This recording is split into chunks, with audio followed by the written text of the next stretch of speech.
All right, hey guys, so today we're going to put some pork butt on the smoker, and you can hear my 2-year-old in the back. He's ready to go outside.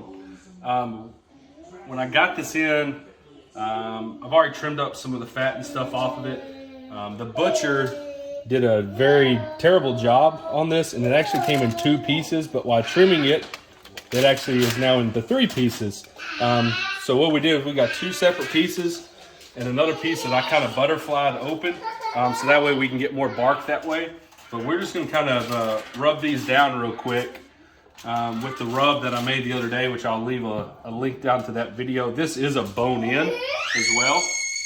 So this obviously is live as this goes, and this is my life in quarantine right now. So we're just gonna kind of start to work this all over these, get them good and covered up.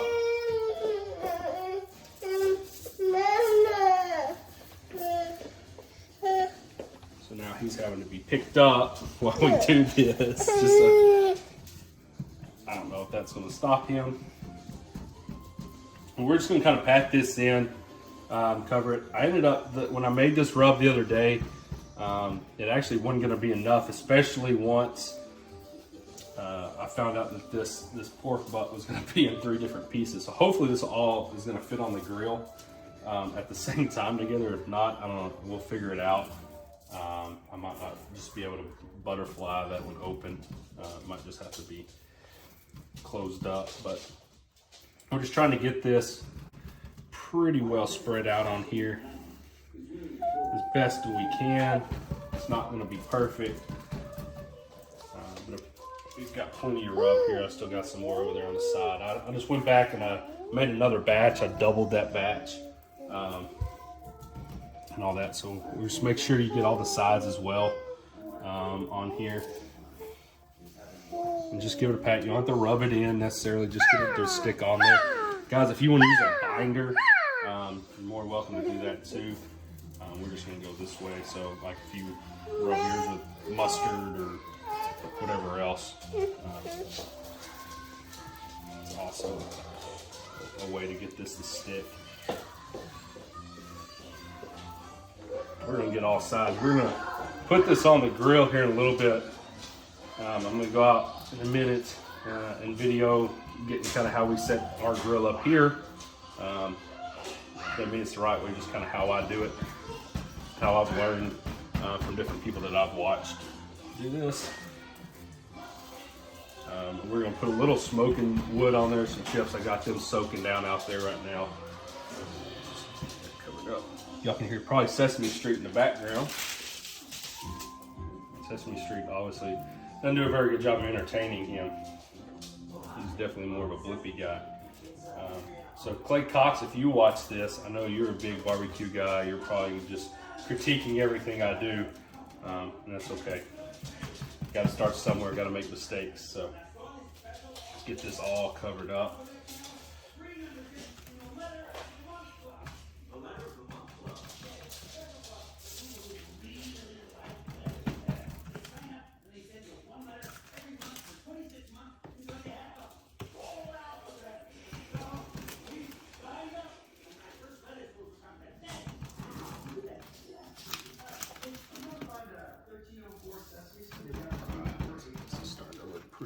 Get this side here a little bit more.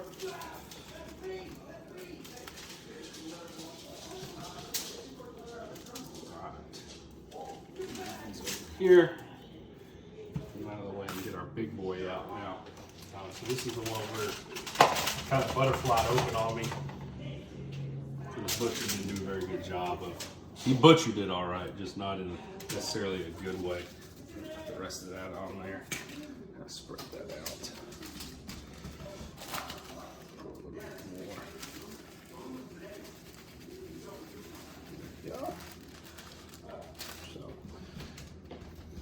Again, same thing down below in the comments. If you got something you like to use on yours, or you've got a recipe, drop it in there. Maybe next time I make some of this. I've got some pork shoulders apparently that I'm gonna have later on after this quarantine's over. I'm gonna be able to get access to. So maybe you've got something for that that you'd like to use that we're gonna spice up. You gotta rub, or if you want to inject these, you could do that too. I didn't really feel like dealing with that necessarily today. So this will be my first time making pulled pork too. So looks pretty good. We'll flip this baby over. Stick very well. Pat. Right. A little bit left here. So I ended up making probably about the right amount if this is all over with. A couple spots in my brown sugar here that are still kind of stuck together, a little clumpy.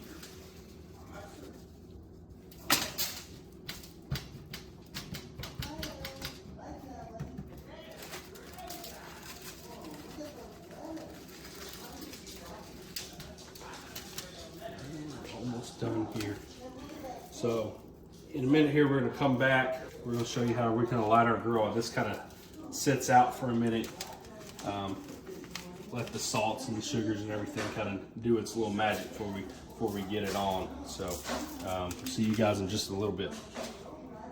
Okay. So we're outside now. We're gonna get the grill kind of cooked up, ready to go. Clean the grates off a little bit. I'm fine with having a little bit of stuff on there, a little bit of cook left. I'm not gonna clean it up perfectly every time, but get some of the excess off as best as possible. So we're just gonna open this bad boy up, and we're gonna use lump charcoal. We're gonna go kind of low and slow today. Hopefully sit around 275. I do a better job of keeping it at 300. So I'm just gonna get a pretty good amount in here because I don't want to run out necessarily during this. And when I put a little bit more charcoal in than I'm used to, I usually will use 2 fire starters instead of 1, just so I can kind of get it spread out a little bit.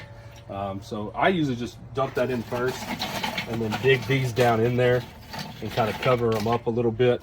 And I'm probably going to go through there and pick a couple of bigger pieces of wood out as well. But I just kind of like to do it this way.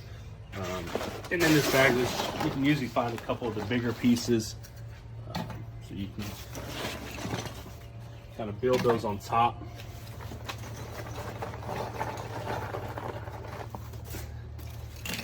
Kind of cover it up a little bit, and I'm going to take my lighter over here and just get down in there, light those things up here, a couple different sides. Just kind of cover those up and get them going and build it up. Now I've also got some apple chips, wood chips that are over here as well that have been soaking in the water a little bit. So once that fire gets going, I'm going to come back and put these on once it's good and smoked up, ready to go up to temperature. Just kind of drain those out a little bit, sprinkle them around the top. And we're going to put our grate back in for now and let that get where it needs to be. Also, we're going to throw in, and this is dirty because I didn't put a drip pan down one time. But we've got we're gonna put our indirect smoke in there as well, so we'll get that taken care of when we get back. So we're just gonna open these vents up around there. So lock her down. We bought this thing used, actually got it for 150 bucks. I think they're normally around $300 or so. But we're the only problem with it buying it used is there is a little bit of a seal leak here. It got dented up, and so it doesn't shut all the way, but kind of learned to regulate it somewhat decent. So we're going to try to get this up about 250, 275, and then we're going to throw our meats on, so we'll be back.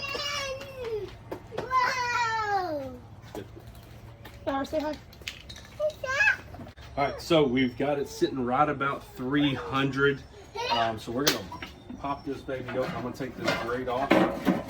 Set this over to the side real quick. And we're going to take these wood chips that have been sitting in water a little bit to help them smoke and just kind of spread them out on here. So these are apple. Figured that would go better with pork. I also sometimes use pecan as well. I've used that with the ribs a couple weeks ago. We're just gonna throw those in there. Okay, next what we're gonna do is we're gonna put our ceramic piece in here so we can have some indirect heat. All right, so we're gonna pop this bad boy back on top. And now it's time to put the meats on. So this is the one that ended up being a little bit more butterflied. So we're just gonna take it, put it up here on the top, like so. And then we're gonna hope that these fit right here as well, because it's pretty big. It's a lot of meat, might be too much spread out on here, but that's okay. That's gonna have to work. So we're gonna put this, we're gonna close this baby down, try to get it sit around that 300 mark. Probably put it on at least probably 3 hours. At that point, we'll take it off, put it in some foil, show you some stuff we're going to do to it then. So we'll be back in a little bit to kind of let you know what's going on. All right, so it has been about 79 minutes that we've been on the smoker here. You can see we're sitting just below 300. I had a little problem earlier. It dropped down to about 200 after I opened the lid, which I know it's going to drop a little bit putting the meat on, but we had a hard time getting it back up. So we finally got it leveled back out again. You can tell I barely have this sucker open. The top's barely open as well. I'm just trying to regulate and keep that thing down. So we're going to take a peek at this thing real quick here and see what we got going on. So give it a little burp just in case. That smoke come out. That sucker is hot. And as you can tell, man, it's starting to get some nice color to it. We're starting to go. I forgot to put a drip pan down there. That's okay. It's not that big a deal. I had one out for it, but it's looking good. I'm about to go in and make this glaze that we're going to wrap this baby in here in a little bit. So we'll be back to check on it.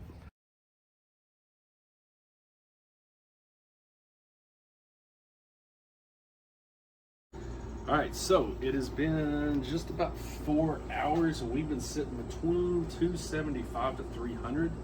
I checked the meat a minute ago, it's about at 180. So we're gonna take this off now. And what we're gonna do actually is we're going to put a glaze and wrap these things up in some foil and put them back on for probably another at least 2 hours until we can get about 206 or so on the inside of that meat.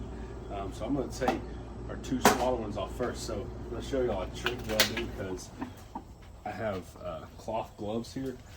And instead of going out and buying more gloves, I put Ziploc bags on my hands because I'm cool like that.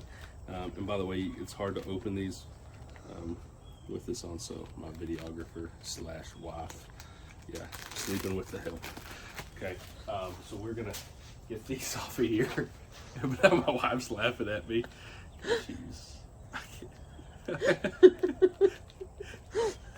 So I just like to put these bad puppies on, and they have become now my cloth gloves. Don't get how often have you always done this? No, my wife's like, here we go. No, I haven't always done this. This is just been lately because I don't always cook that much until the Rona hit.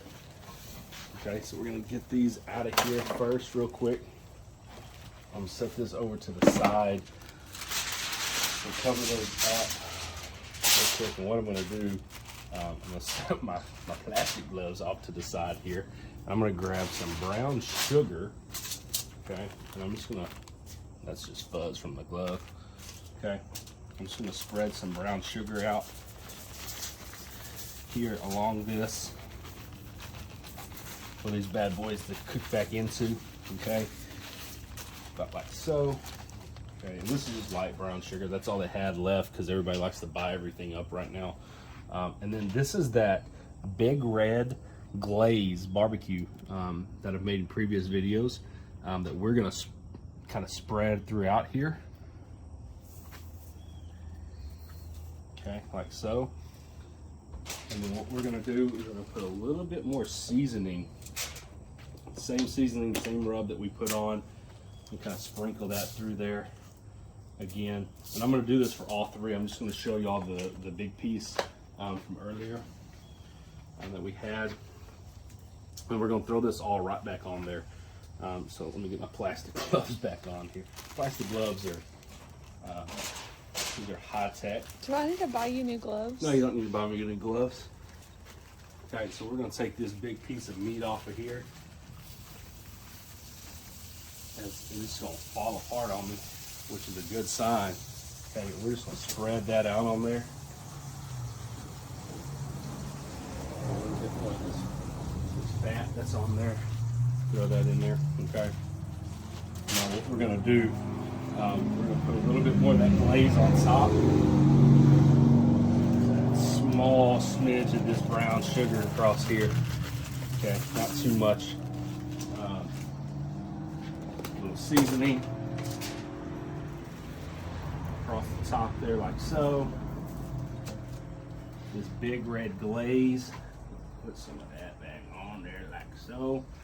All right, and now what we're gonna do is we're gonna take this tin foil, we're gonna wrap this bad puppy up. Okay, so we're just gonna come in here, try to get this nice and tight on this. It's gonna be a little warm, okay, so be careful while you're doing this.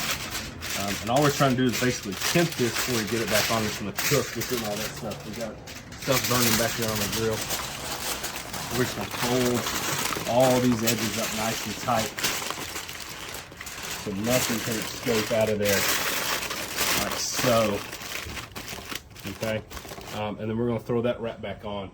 All right, so I'm gonna do these other two pieces. I'm gonna get them back on there. You guys don't need to watch all that, and then we're gonna come back later on and take them off and see how this turns out. Appreciate it.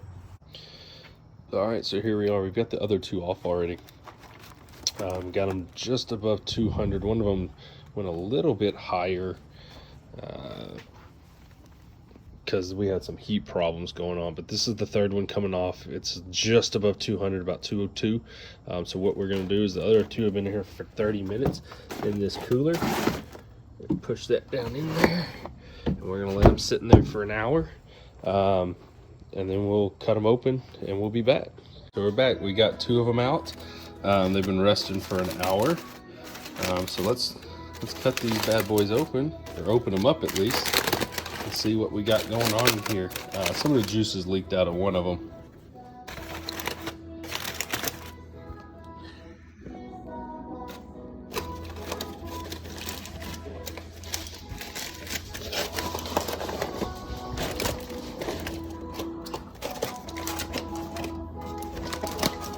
There it is. Man, oh man. There we go right there. It's a good look. Let's grab a fork over here. See how tender this is.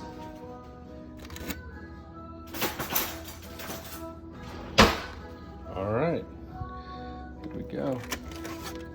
Oh, look at that. Look at that. That's gonna be good stuff right there. A little au jus over here. A little taste test.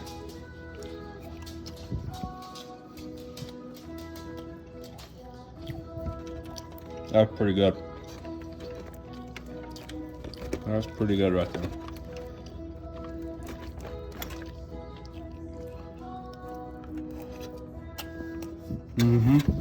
So, guys, remember that recipe is going to be down in the bottom. You guys are going to want some of this right here. I promise you that. I appreciate you guys tuning in, checking out this recipe. It's really good. It's worth it. It took around 7 hours or so by the time I cooked it and had it rest. But like I said, I appreciate you guys dropping in. Subscribe, like, whatever is cool on YouTube to do. But I appreciate it. I'll see you guys later.